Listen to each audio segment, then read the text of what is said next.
Salam, biz bugün 4-cü sinif riyaziyyat 2-ci hissə dərsliyindən səhifə 40, 41 və 42-dəki olan tapşırıqları həll edəcəyik.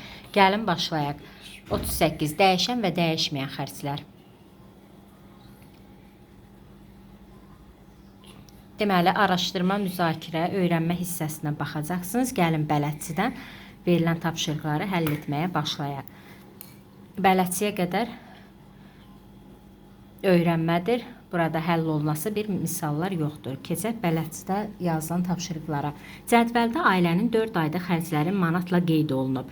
Hansı xərclər dəyişən, hansılar dəyişməyəndir? Göstərilən xərclər hansı ayda artıb, hansı ayda azalıb? Ay ərzində hansı xərcləri azaltmaq olar? Deməli, burada xərclər ərzaq, kommunal xərclər, telefon, aylıq abunə haqqı, mobil telefon, danışıq, internet xərci, geyim, ayaqqabı, aksesuarlar, məşğələ və dərnəklər, digər xərclər, istirahət, nəqliyyat, təmir, müalicə və s. Deməli, bizdən soruşur ki, hansı xərclər dəyişən, hansılar dəyişməyəndir? Biz görürük ki, dəyişən xərclər burada ərzaqdır. Gördüyümüz kimi ərzaq yanvar ayında 320 olub, fevralda 330-a qalxıb, daha sonra 380, apreldə 300 olaraq qalıb. Bu hər ay dəyişibdir. Dəyişməyən isə telefondur, aylıq abunə haqqıdır. Gördüyünüz kimi bütün aylarda 3 göstərir. Və məşğələ və dərnəklər 50, 50, 50, 50. Gördük ki, bunlar dəyişməyən xərclərdir. Bir də internet xərci 30, 30, 30, 30. Hər bir ayda 30 olaraq qalıbdır. Deməli, dəyişən ərzaq oldu. Dəyişməyən isə dəyişən ərzaq, dəyişməyən telefon, aylıq abunə haqqı, məşğələ və dərnəklər, internet xərci. 2. Göstərilən xərclər hansı ayda artıb, hansı ayda azalıb? Deməli, ərzaq martda artıb, apreldə azalıb. Kommunal xərclər fevralda artıb, apreldə azalıb. Mobil telefon martda artıb, yanvarda azalıb. Geyim, ayaqqabı, aksesuarlar martda artıb, fevralda azalıb. Digər xərclər martda artıb, apreldə azalıb. 3. Ay ərzində hansı xərcləri azaltmaq olar? Mobil telefondur, geyimdir, ayaqqabı, aksesuarlar, digər xərcləri azaltmaq olar.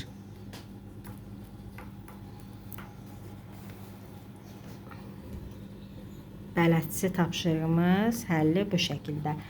Müstəqil iş. Əvvəlki tapşırıqda verilmiş cədvələ əsasən sualları cavablandırın. Aylar üzrə dəyişən və dəyişməyən xərclər nə qədərdir?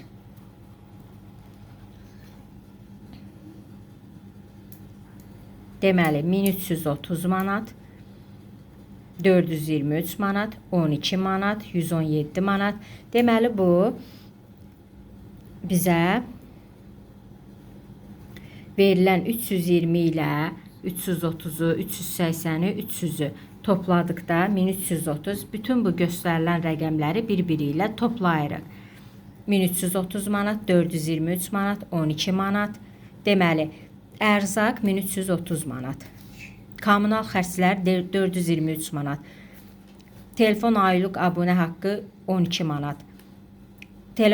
Mobil telefon danışıq 117 manat. İnternet xərci 120 manat. Geyim, ayaqqabı, aksesuarlar 420 manat. Məşğələ və dərnəklər 200 manat. Digər xərclər istirahət, nəqliyyat, təmir və müalicə isə 1427 manat. Ailənin aylar üzrə ümumi xərcləri nə qədərdir? Deməli, 3717 manat. Deməli, 1330-un üstünə 423 gəlirik. Aldığımız bu bütün cavabları birlikdə toplayırıq. Ailənin aylar üzrə ümumi xərcini, bütün aylarda çəkilən xərcləri üst-üstə gəlirik. 1330 manat, üstə gəl 423, üstə gəl 117, üstə gəl 420, üstə gəl 1427 bərabərdir 3717. Bu dəyişən xərclərdir. İndi isə dəyişməyən xərcləri tapırıq. 12 üstə gəl 120, üstə gəl 200 bərabərdir 332 manat. Bu dəyişməyən xərclərdir.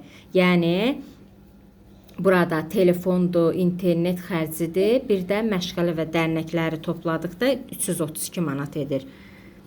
Aylar üzrə 320 üstəgəl 110 üstəgəl 3 üstəgəl 27 üstəgəl 30 üstəgəl 100 üstəgəl 50 üstəgəl 330 eləyir 970 manat. Bu yanvar ayıdır. Fevral ayı 330 üstəgəl 115 üstəgəl 3 üstəgəl 30 üstəgəl 30 üstəgəl 80 üstəgəl 50 üstəgəl 365 edir 1003 manat. Mart ayı üzrə xərclər 380 manat üstəgəl 103 manat üstəgəl 3 üstəgəl 32 üstəgəl 30 üstəgəl 130 üstəgəl 50 üstəgəl 405 edir 1133 manat. Aprel ayı xərcləri 300 üstəgəl 95 üstəgəl 3 üstəgəl 28 üstəgəl 30 üstəgəl 110 üstəgəl 50 üstəgəl 327 edir 943 manat. Keçdik ikinci suala. Ailənin aylar üzrə ümumi xərcləri nə qədərdir?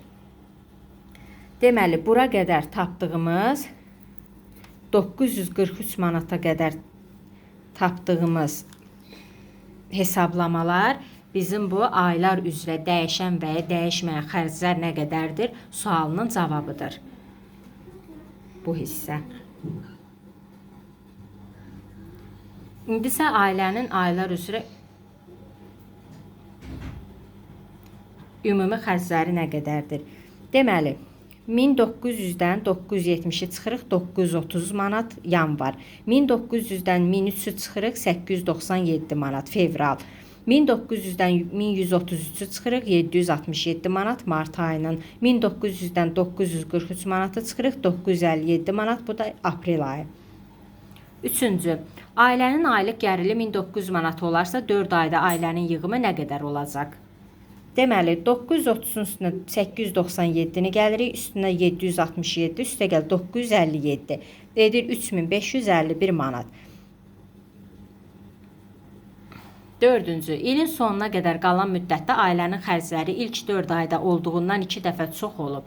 İlin sonunda ailənin illik yığımı qiyməti 10.000 manat olan maaş almağa çatarmı? 900 tapdıq.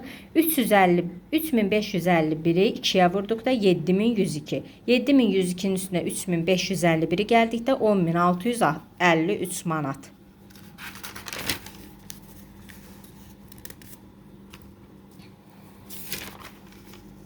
Və həlli bu şəkildə həll olunur.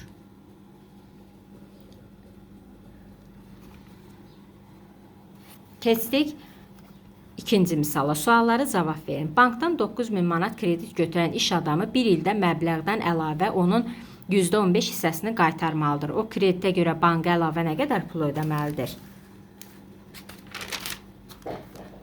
Deməli, 9000-in %15 hissəsini tapmaq üçün 9000-i 100-ə bölüb 15-ə vururuq, edir 1350 manat. İkinci məsələ, Samirin atası qiyməti 630 manat olan mobil telefon almaq istədi. Mağaza bu telefonu 6 ayda məbləğin 1/6 hissəsi qədər əlavə ödəməklə təklif etdi. Bunun üçün mağazaya ümumilikdə nə qədər pul ödəmək lazımdır? Bunun üçün 630-u 6-ya bölüb 1-ə vururuq 105 manat. 630-un üstünə 105 manatı gəlir 753 manat. Məsələ həlli. Fermer kənd təsərrüfatı texnikası mağazasından qiyməti 800 manat olan ot-biçən maşını almaq istədi. Mağaza bu texnikanı ona 4 ay ərzində hər ay 216 manat ödəmək şərti ilə kredit almağı təklif etdi. Fermer ot-biçən maşını kreditlə alarsa cəmi nə qədər pul ödəməlidir? O texnikanın pulunu kreditlə ödədiyi halda nə qədər əlavə ödəmiş olar? Deməli, bunun üçün 216-nı 4-ə vırıq, 864 manat. 864 manatdan 800 çıxırıq, 64 manat pul. Deməli,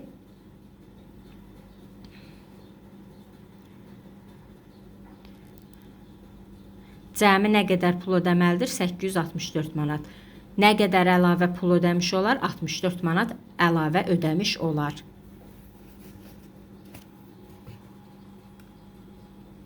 Bugünkü tapşırıqlarımız bu qədər. Kanalımıza abunə olmağı və bəyənməyi unutmayın.